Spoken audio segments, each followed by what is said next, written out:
Welcome to The Planted and the Poured, a space for real conversations about life as it is while we're becoming who we were created to be. Can I ask you a question? Have you ever looked at someone else's life and wondered, am I behind? Maybe it's not even someone else's life. Maybe it's just the version of your life that you thought you would have by now. Maybe you've thought, I thought I'd be married by now. I thought I'd have kids by now. I thought I'd be further in my career. Or maybe I thought I would know what my dream career is. I thought this dream would have already happened. I thought I'd be more confident, healthier, more healed. I think most of us have some type of timeline in our head, especially women. We have this picture of what our life is supposed to look like. And when our reality doesn't match that picture, it's very easy to wonder if we're behind or if we've done something wrong. For me, the place that I have felt this tension the most is around motherhood. When I was a teenager, I had a very clear idea in my head of what my life would look like. I wanted to be married by 26 so that I could enjoy being married for a couple of years. I wanted to have my first child at 28 because I wanted to have 2 children by the time I was 30. And honestly, I look back and I laugh at that version of myself that thought 30 was old and who was very confident that she had everything figured out. Needless to say, that is not how my life turned out. I got married at 28, and now I'm 34, and I still have not had a child. And being honest, there are many moments when I feel the weight of that. I know that biology is real. I know that time is a factor. And I think there is this unique tension for women because there are some things that we just can't put off indefinitely without acknowledging that there are realities that need to be considered. At the same time, I am firm in my choice because I don't want fear to be the thing that drives my decisions. When I look back on the years since I've been married, I don't see what others may perceive as wasted time. I see the season that God has allowed me to build things that I never expected to come into my life. I started a chapter of Embrace Grace at my church, where we walk alongside single women with unplanned pregnancies and help equip them with the physical and emotional things that they need to step into a new season. I earned my doctorate. I traveled to places that I never thought I would want to go to. I made memories with my husband that I will always treasure. I grew into a person that I don't think I would have become if I had rushed into the next season just because I was afraid of missing it. And if I'm honest, there are still things that I want to be intentional about before I become a mother. And it's not because I think that I need to have a perfect life before having a child. And I don't think any of us ever arrive at a point where everything is perfectly settled.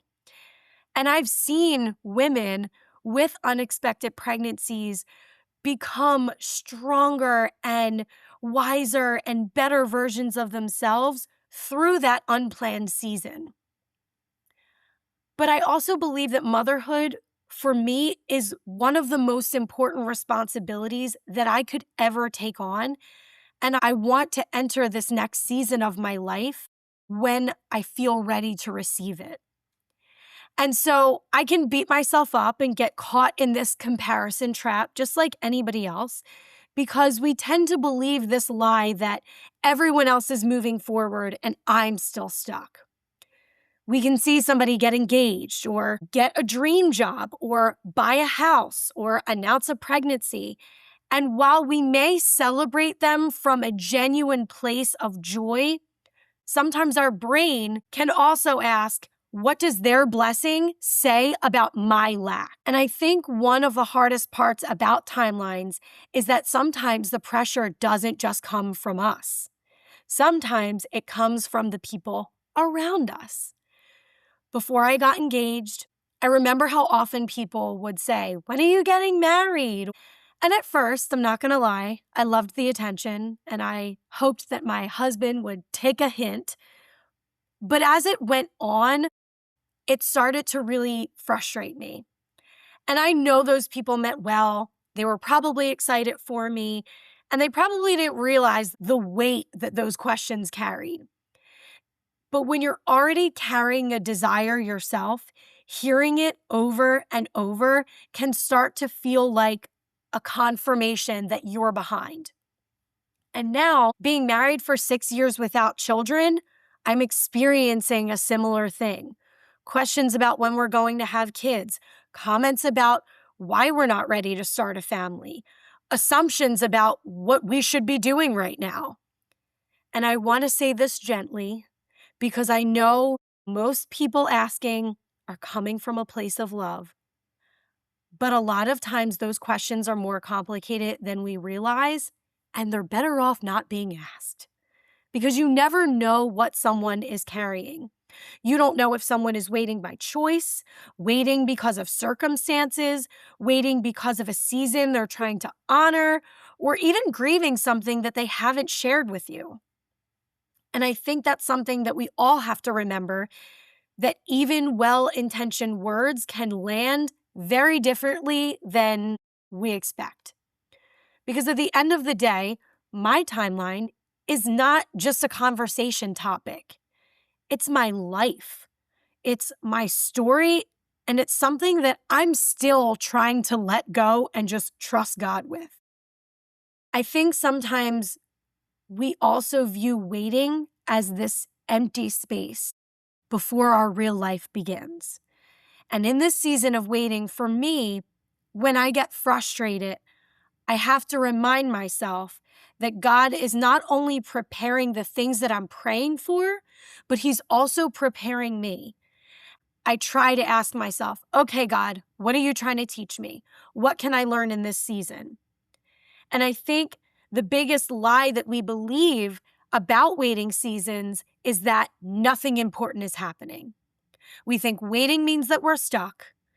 But I think that waiting seasons aren't just empty spaces before the real thing begins. They can actually be seasons of preparation.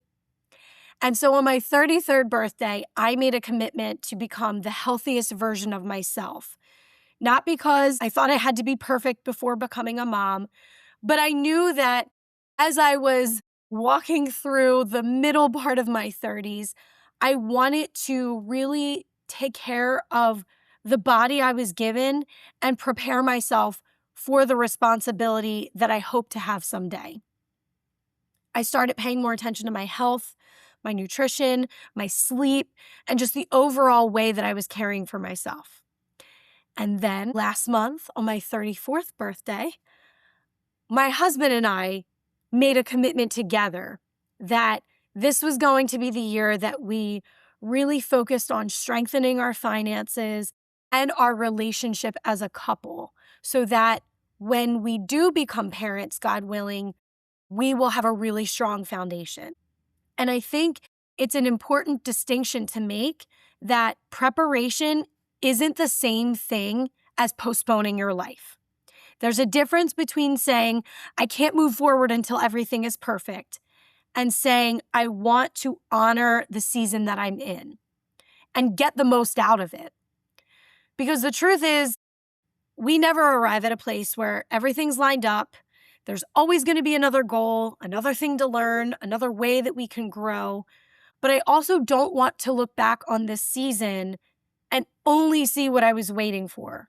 I want to see what God was doing in me while I was waiting.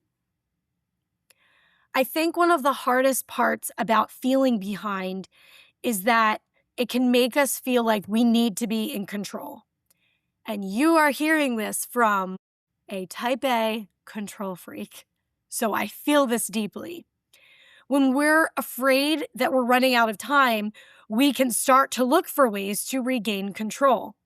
And that's part of where this whole preparation instead of pausing thing comes from for me, if I'm being honest.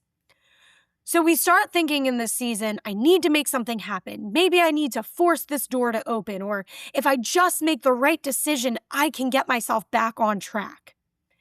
This shows up in so many areas of our lives.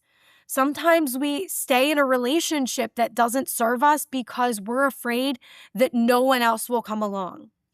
Maybe we take a job because we're afraid that we might miss an opportunity. I talked about this in a previous episode of the podcast, how I almost said yes to a job that was over 2 hours away and would require a ridiculous commute or me moving because I was afraid that I wouldn't get any other offers. And spoiler alert, I didn't say yes to that job. And an even better job, the one that I'm in now, the one that I was meant to be in, came along right after. Sometimes we say yes to something because everybody else is doing it and it seems like the next right thing. Or we rush into a decision because we feel behind. And so sometimes the fear of missing something can make us grab onto something before we're ready to receive it, or grab onto the thing that's not right for us.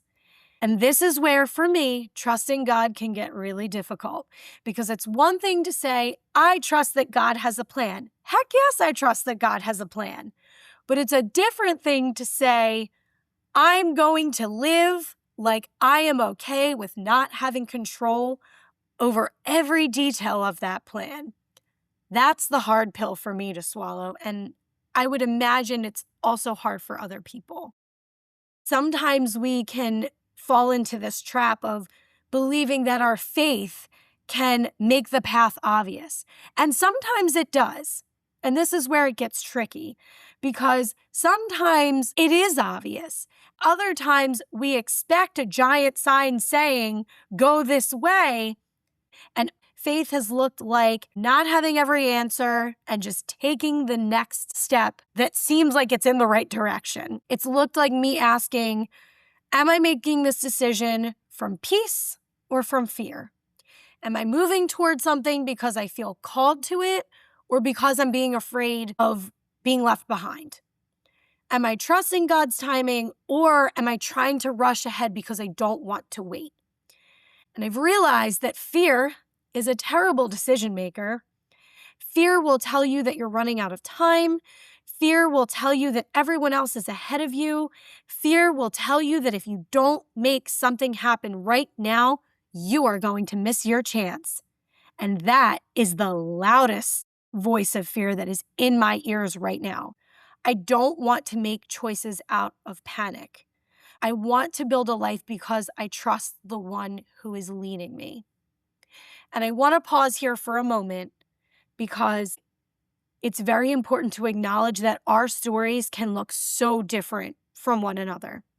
I have spent the last few years walking alongside women through Embrace Grace, and one of the greatest lessons that I have learned is that there is no right time for a woman's life. I've sat with women whose pregnancies came sooner than they expected. I have watched women process fear and uncertainty and questions about how their lives were going to change. And I have also watched those same women discover strength that they didn't know they have, experience love that they didn't expect, and see God work in ways that they could never have imagined. So I want to say this clearly. My story of waiting is not better than someone else's story of an unexpected beginning. I don't think that the way that I've chosen to lead my life is superior to anybody else, because we are all so different and God's plan for us is so different. A planned story and an unexpected story can both be beautiful. And you can insert motherhood with anything else that you feel behind on, whether it's getting married, getting a job, or whatever it is. Our worth was never tied to the roles that we fulfill or the milestones that we reach. And that is something that I have to remind myself pretty much every day. Sometimes we unintentionally put so much pressure on ourselves to have the right story that we forget that God is not asking us to copy someone else's timeline. He's asking us to be faithful to the story that He has already written for us. So maybe the question we need to stop asking is, why am I not there yet? Maybe we need to start asking, how can I best prepare myself for the season that I desire? Who am I becoming while I'm here? A lot of times we can look at our lives or certain seasons like they are a waiting room. We think, once I get married, my life will begin. Once I have kids, my life will begin. Once I get the job, pay off the debt, reach the goal, become more successful, insert whatever, I'll finally feel like I've arrived. Or only then can I really be happy. But this season matters too. It's a great Adam Sandler movie. I'm a big Adam Sandler fan. I would argue that one of the most meaningful movies that he's made is Click. My siblings and I were obsessed with this movie when we were younger. It shows you that even the mundane, boring, frustrating seasons, it could be so easy to want to fast forward through them. But when you do that, you fail to see how those little things stack up into the life that you have and make you the person that you are and generate outcomes that happen years down the line. And so, what if God is doing something in us right now that is just as important as the thing that we're hoping for? When I look back over the years, I don't want to just think of the things that haven't happened yet. I want to see the woman that I've become. That's the part that we often miss. And even as I'm saying this, I know I can fall into the trap of being tempted to overlook. God isn't just preparing us for a future season, He is present in the season that we are already in. And so if you are listening today and like me, you have moments that you feel behind, I want to remind you and myself, we are not behind. We are not a person waiting for our real lives to start. This is our real life. This is the season that counts. The friendships we're building count. The healing that we're doing counts. The lessons that we're learning count. And the person that we are becoming matters. I don't want to miss the gifts of today because I'm so focused on my dreams for tomorrow. And I want to trust that the same God who holds my future is also present right now, right here with me. So thank you so much for listening. This was definitely the most vulnerable episode I've recorded yet. If you felt something in this episode, I would love for you to subscribe to the podcast. If you know someone that needs to hear this, I hope that you can send it to them. This podcast is a conversation that we're creating together. So if there's something that you would like to share or talk about, you can fill out the Google form using the link in the show notes. I hope this met you right where you're at today. It definitely felt cathartic for me, and I'm truly honored to be with you as we all become the people we were created to be. Until next time.